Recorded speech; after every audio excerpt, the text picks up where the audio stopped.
Hi, everybody, and welcome to this week's lecture on the different models of wellness. The past couple weeks, we introduced the idea of wellness, and then we spent some time talking about how it's evolved. Today, we're going to look at how we organize what makes us well into easy to understand models. As usual, this lecture adds to the book content, so in order to be most successful on your quiz, I highly recommend studying both the lecture as well as the book chapter. With that being said, let's get started.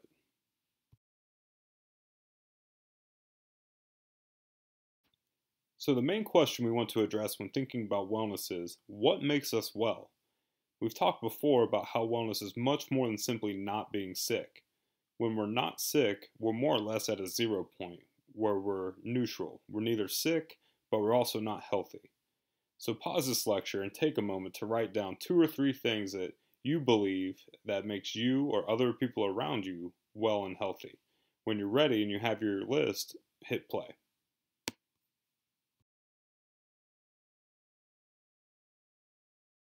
Here's an example of what one classroom came up with when they were asked to list what made them healthy. Now, some of these might be hard to read and others might not really seem related to health, but we know that wellness might mean something different for everybody. The point is, if we took everyone's ideas and we wrote them on the board at the front of the room, I bet we would start to see themes emerging, just like we did here. For instance, in this class, many students talked about finding balance and getting rest, as well as a few other examples that we didn't list. Now we can start grouping these ideas together based on a single theme. It's when we start highlighting those themes and grouping similar ideas that we start building our own wellness model.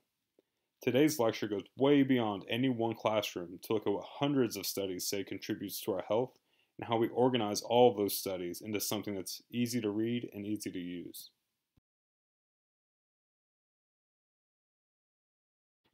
And that is exactly what we're going to talk about today. How to summarize all of that research about health and put it into a simple, easy to use model. The overarching idea then is to find a simple model that addresses all wellness.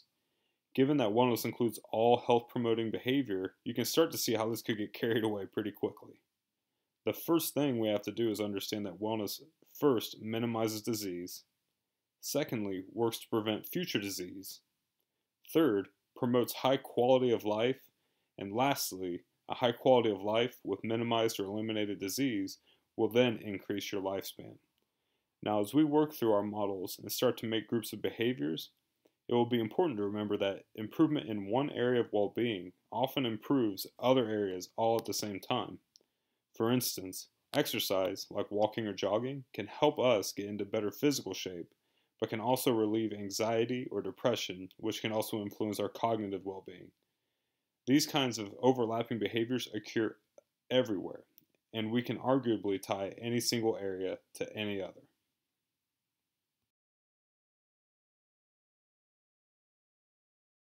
Let's keep building on what we know about wellness. We know what wellness is, but how does it apply to you? Have you thought about what your ideal healthy life would be? What would that healthy life look like? How long do you think you would live, or at least live without illness, if you lived that way? Many people say that they would rather live in a way that makes them happy rather than worrying about how long they'll live, saying that when it's my time, it's my time. Now that's fine, but we're looking at this from the wrong direction. Instead of being afraid of early disease and then being motivated to make healthy choices, we are saying that making these healthier decisions to improve your wellness now means you're going to experience higher quality of life, meaning that you're going to be happier and more satisfied, and that is what will lead you to a longer lifespan. So instead of simply focusing on adding years to your life, let's focus on adding life to those years that you're living.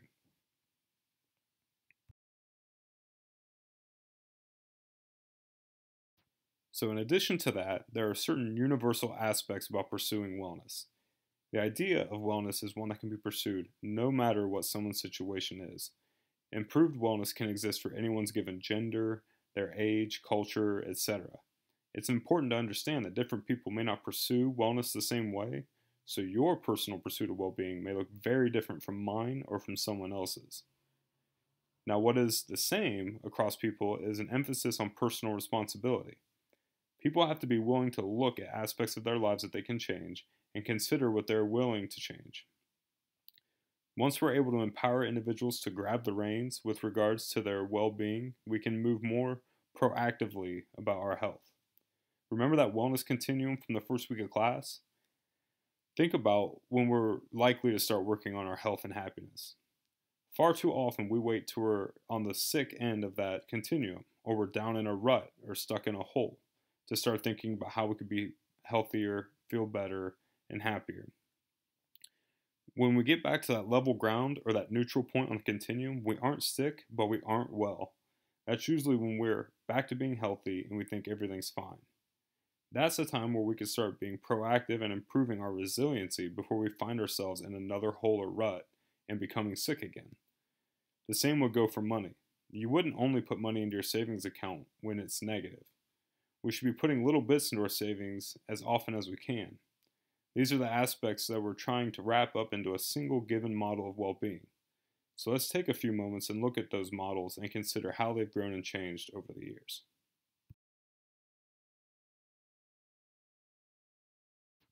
So here's a list of some of the models that we're going to take some time to review today. It's important to note that different professional fields may develop different models. For instance, researchers in business may develop different models that emphasize worker productivity, etc. The models that we're going to share come from mental health. Though it's only from the mental health perspective, the models are focused on improving overall well-being without worrying about jobs or productivity or expectations or any other outcome besides your happiness and your life satisfaction. So all health-related professionals have contributed to these models, including counselors, physicians, dietitians, etc.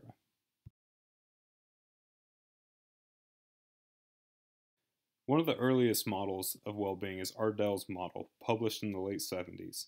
Don Ardell had a pretty simple model consisting of 5 domains of well-being shown in the diagram on the slide. He was very intentional to put self-responsibility in the center, as it's the single concept that linked all the other pieces together. Don Ardell has a website in his biography with thousands of different articles. If you're interested, type this link into your browser and visit his website to learn more.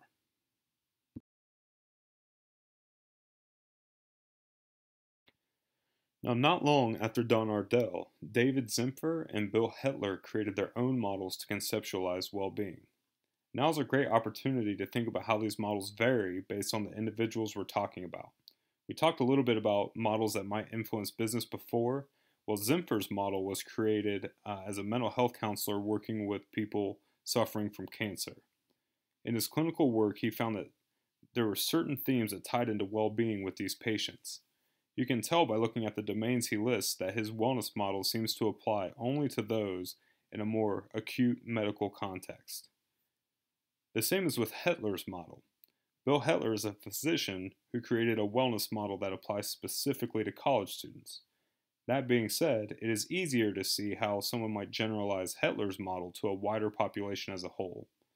It's important to keep in mind that different individuals, like college students, non-college students, all other groups, may value these different domains differently. Hetler's model is a good example of how a doctor took many different areas that influence our health and began putting them into a very simple model that we can apply to others.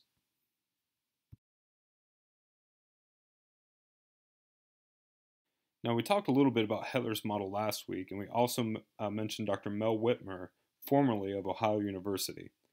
Whitmer, Sweeney, and Myers took major steps forward with creating the lifespan model. They conducted very extensive reviews of literature across all kinds of different disciplines of health and found several themes. So they put these themes in their model, at the center of which was spirituality, not religion. We'll talk more about the difference later in the course, and self-direction.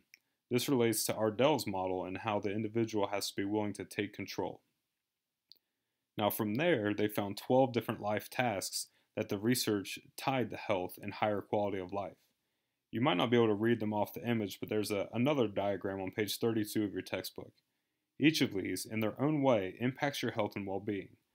By focusing on improving at least one or maybe 2 of these areas, you can expect to see your quality of life improve and perhaps even become less sick, etc.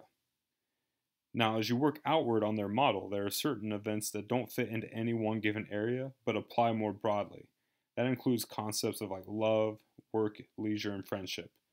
Moving even further from the center of the diagram, you find aspects that are even further from are direct control but impact your well being nonetheless. That could include environmental aspects like your family environment, the church or religion you might belong to, the way the government influences your daily life or well being, etc. You can think of how these forces and the opportunities they give you. For instance, some governments require all citizens to go through military training, which might change your attitude about guns or the military. Others might require community service. Some require citizens to pay moral taxes on luxury items, etc. It all influences how you live your personal life and your sense of well-being. Now, lastly, the further influence out from the center of this model includes global events and how they affect our overall well-being. This could include the latest debate like on climate change and how that might influence how we live our lives, different weather patterns, etc. A strong criticism of this model is its sheer complexity. We talked about how we're trying to create a model that we can use and we can apply to our life. And so what we have here is a very comprehensive model, but it might be a little too complicated for us to easily use. For instance, could you take this model to your friend, explain it to them, and then help them live a healthier life? You could, but it might be kind of difficult. People might also be overwhelmed with all the different options for pursuing health. Having such a complex or confusing model can actually prevent people from pursuing wellness, which means our model is a barrier to well-being.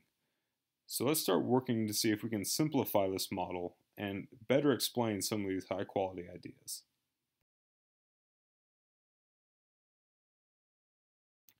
Now, Myers and Sweeney actually took the first couple steps in simplifying their own model. And it was through more research that their team took that lifespan model and began applying it to people and making adjustments. They spent about 10 years using that lifespan model, helping others become healthier, and they have created the indivisible self. They found that there were certain spokes on that wheel of the lifespan model that were highly related, and that they could further group them into bigger, broader sections.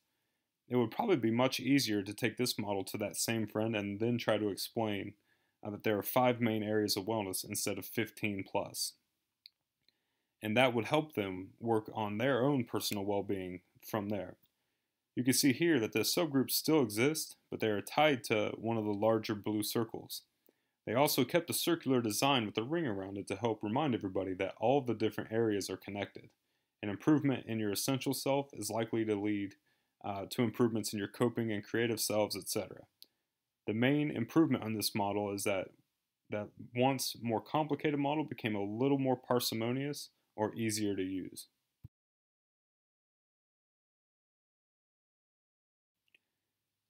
Now those models were the basis for Dr. Granello's clinical model. His model is the one our textbook is based on. Now in his model, he puts wellness in the center with all the different domains connected to it. He has more domains than the last model, but he does away with some of those subgroups. So instead of working to understand your coping self, which is how it would be labeled in the indivisible self model, Dr. Granello might say that you're simply working to improve your spirituality or your emotional regulation, etc. It is designed to be easier to interpret by clients or students and to be put into practice right away.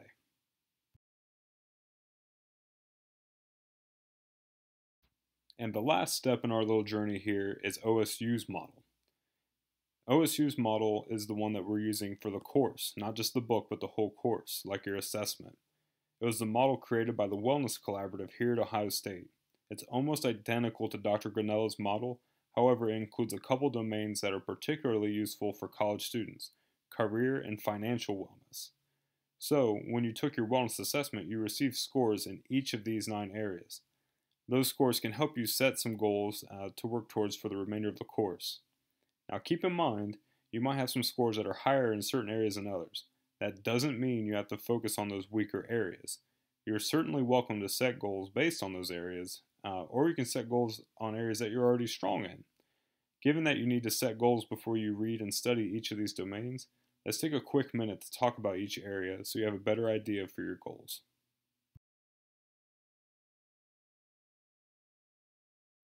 Now, hopefully, after we go over each of these domains one at a time, you'll have a much better idea of what they're all about. So when you set your goals, you know what areas you'd like to address the most.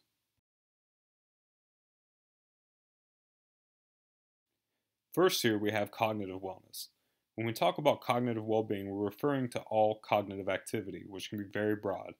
It can include how you perceive different things, like being overly positive or optimistic, or maybe a little more pessimistic and more likely to have a negative attitude. It can mean your short or long term memory, what kinds of attributions you make to things, as in whether you attribute things as completely to chance or as a result of work, etc. And appraisals, like appraisals of your skills, of the intentions of others, etc. To improve on your cognitive wellness, individuals might focus on eliminating some bad habits or negative thoughts that they might say about themselves or they might assume about others. Individuals might also focus on reducing tension and headaches by practicing short and simple mindfulness practices or expanding your abilities cognitively by spending some time working on new puzzles, learning new skills, putting yourself in new situations where you can test and improve on some of your cognitive thinking skills.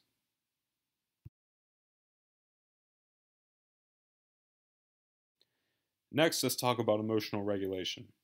Everyone has emotions, and we all have the ability to regulate them in different ways. Depending on how we view a situation, we can choose to either get upset or we can find reasons to be content or happy. Individuals who are new to emotional regulation may want to spend time becoming more aware of their emotions. They might want to label them or spend time understanding why someone feels the way they do. From there, they can take another step and look at some of the sources or causes of these emotions and whether or not they would like to change how they view those sources.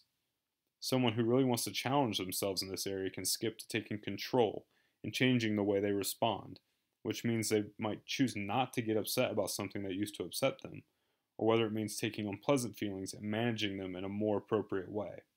This can be a very useful domain for those who are constantly having their feelings pulled in different directions and they aren't really sure why.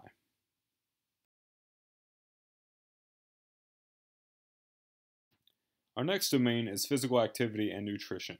It's probably one of the most talked about areas in modern wellness. It can easily make one of the most direct and observable changes to your physical and mental well being. Individuals who pursue these goals do not have to become vegetarians or start training very intensely. This goal is about finding moderation in what we do and perhaps taking time to cook more food at home, not buy as much junk food at the grocery store, or maybe walking to class instead of always driving or riding the bus. It could also include taking breaks to walk or stretch throughout the day. It's those little, easy, simple steps that can make some very big changes to your physical activity or nutritional well being, including those that are more challenging, which I'm sure most of us are already familiar with.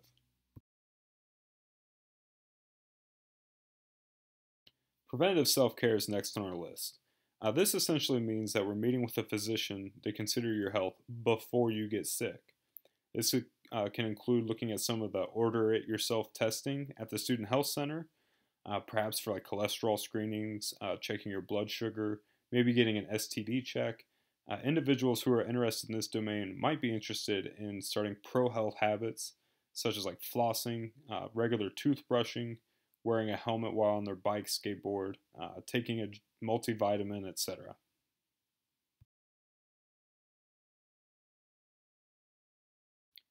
Perhaps one of the less direct, but one of the more meaningful domains we're going to focus on this semester is on spirituality and meaning. It has some of the greatest potential to make the deepest impacts on your overall health and well being. Individuals here aren't necessarily looking to become more religious, but are looking to reconnect with who they are as a person and what kind of life they'd like to live. Individuals exploring this might spend time each day reflecting on who they are, what kinds of things they enjoy, and how they want to live, maybe by writing it down in a journal, maybe by volunteering to help others. They could be trying new hobbies or jobs, or finding other ways to get involved. The main goal driving all of this behavior would not be earning money, and it's not getting some kind of reward. It would be volunteering or donating or experiencing different things because they match who you are as a person.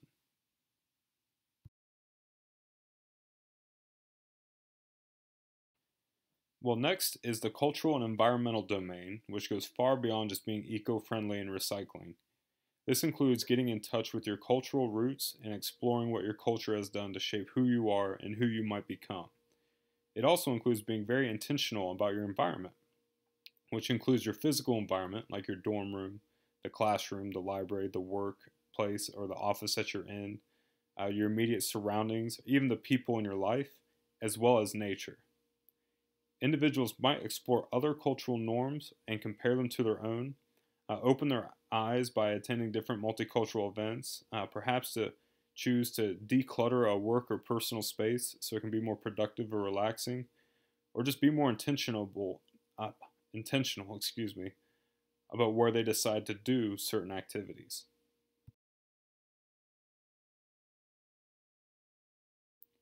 Next is social connectedness, and this is something that affects every human being with no exceptions. Some of us feel like we're the strong silent types and we don't necessarily value those strong social connections, which isn't true. We just value them in different ways. So I consider myself an introvert, and even though I'm not extroverted, I still know that I need meaningful social connection. Individuals who are interested in setting goals in this domain might consider good connections, bad connections, or both, and intentionally try to develop relationships that promote well being. This can include expanding your social circle. Perhaps somebody would attend a group or an activity that seems to match their interests in an effort to meet others who share that interest. It could be a random act of kindness or meeting somebody new each day. People have also used this domain to help others develop their social wellness by including people who may be shy or disconnected in different social activities. Having friends or social connections is something that we just naturally do. So, to improve your wellness in this area, we're going to try to be much more specific and intentional in how we do it and to do it on purpose.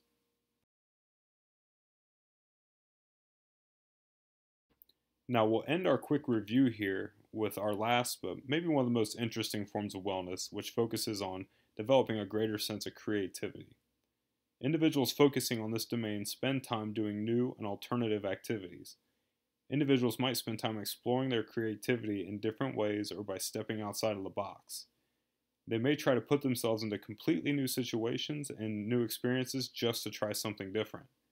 Individuals who focus on increasing their creativity also create an increased sense of cognitive flexibility, which creates more abstract thinkers. It helps you be more resilient when faced with challenges and many other added benefits.